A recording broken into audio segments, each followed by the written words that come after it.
El primer libro de los Reyes, capítulo 8, uno de los capítulos más largos de la Escritura, es una auténtica maravilla. Si os acordáis, ayer escuchábamos la entrada del arca en el templo para su consagración y cómo al entrar el arca viene la manifestación de la gloria de Dios en la nube.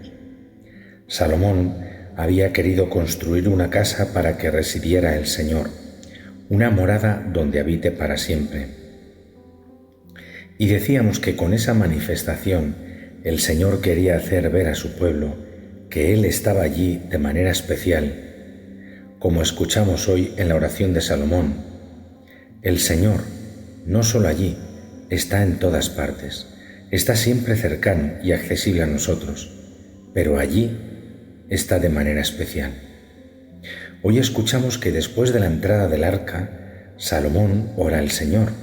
Nos dice el texto que Salomón se pone con los brazos abiertos, levantados, mirando al cielo, hacia el Señor, y le reza.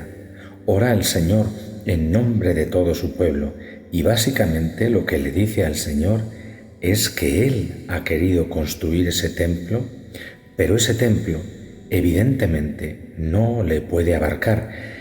Si ni los mismos cielos pueden abarcar a Dios, ¿cómo le va a abarcar un pequeño lugar en la tierra? Pero ciertamente el Señor quiere estar allí en medio de su pueblo. ¿Por qué? El Señor ha querido ese templo para que los hombres se puedan encontrar con Él. ¿Por qué el Señor ha dicho, yo estoy aquí? Pues para que vengáis a encontraros conmigo, para que vengáis a verme y podáis hablar, para que oréis. Salomón le dice al Señor, escucha el clamor y la oración que te dirige tu pueblo, ten los ojos siempre abiertos a este lugar, ten los oídos bien abiertos a la súplica que te haga tu pueblo. ¿Por qué Dios quiere estar tan cercano y hace comprender a su pueblo que está así, especialmente en este lugar? Porque espera que su pueblo venga a encontrarse con Él. A nosotros nos pasa lo mismo. El Señor quiere encontrarse con nosotros, nos acompañe siempre, pero Él está de una manera singular en el sagrario, donde Jesús nos espera para poder hablar con Él.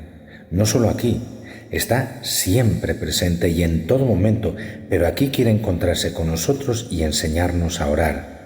Y orar es sobre todo hablar de tú a tú con Dios y también pedir, porque Dios es Salvador y nosotros pecadores, porque lo propio de Dios es dar y lo propio del hombre es recibir. Por eso el Señor quiere que le invoquemos. De manera que Salomón ora en el templo, el grandioso templo que será durante siglos el corazón de la vida, de la fe del pueblo de Dios. Sus palabras destacan la grandeza de Dios que hace ver pequeño al templo mismo y piden compasión y perdón. Hay pues un juego maravilloso de contrastes entre lo grande del momento y de la construcción y lo pequeñas que son nuestras vidas y nuestras obras frente a la santidad y a la inmensidad del Señor. Hay varios modos de aprovechar para nuestra vida las enseñanzas de la primera lectura de hoy. Ante todo es bello que Salomón es tan humilde cuando era más grande a los ojos de su pueblo.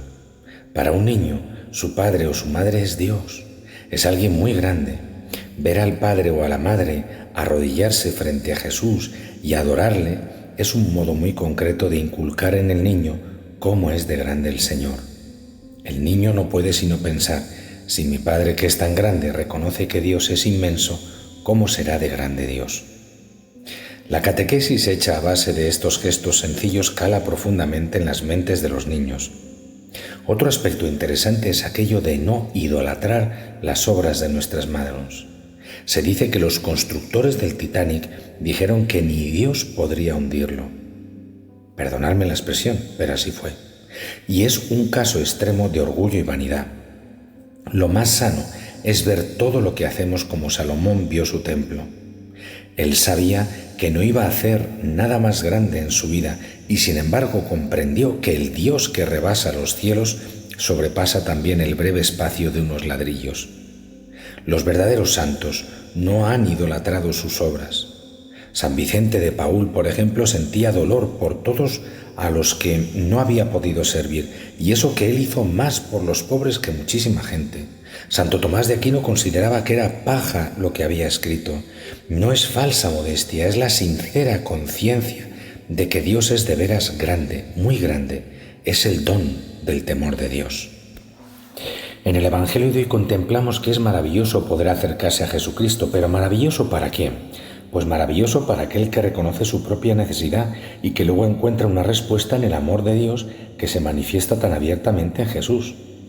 Desde luego, maravilloso encontrar a Cristo. Entonces, si uno se sabe pecador, es así. Para aquel que se reconoce pecador, Jesús es la alegría del perdón. Maravilloso encontrarse con Jesucristo si uno se reconoce ignorante, no con cualquier ignorancia, sino con esa carencia de luz y de sentido en la propia vida. Aquel que se reconoce así, ignorante, y encuentra a Jesucristo, en él ve una dirección, ve una respuesta, ve un gozo. Maravilloso encontrarse con Jesucristo si uno se reconoce herido, porque entonces ve en Jesús al médico. Maravilloso encontrarse con Jesucristo si uno conoce el reinado amargo del demonio, del enemigo, del faraón, de la serpiente. Para el que conoce qué clase de tiranía es el pecado y qué crueldad tiene el demonio con sus víctimas, encontrar a Jesús es liberación, encontrar a Jesús es gozo, gozo inmenso.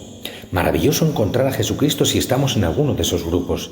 Pero hay unos que no se alegraron de encontrar a Cristo porque no se veían a sí mismos ni como pecadores, ni como necesitados, ni como ignorantes, ni como heridos, ni tampoco como gente que está bajo el poder del enemigo.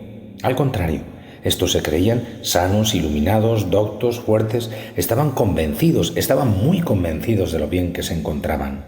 Y para ellos, es decir, para los fariseos, los escribas, y para los que tenemos corazón de fariseo, de escriba, Jesús era fuente de confusión, porque estos escribas y fariseos tenían su propia manera de predicar sobre el reino de Dios.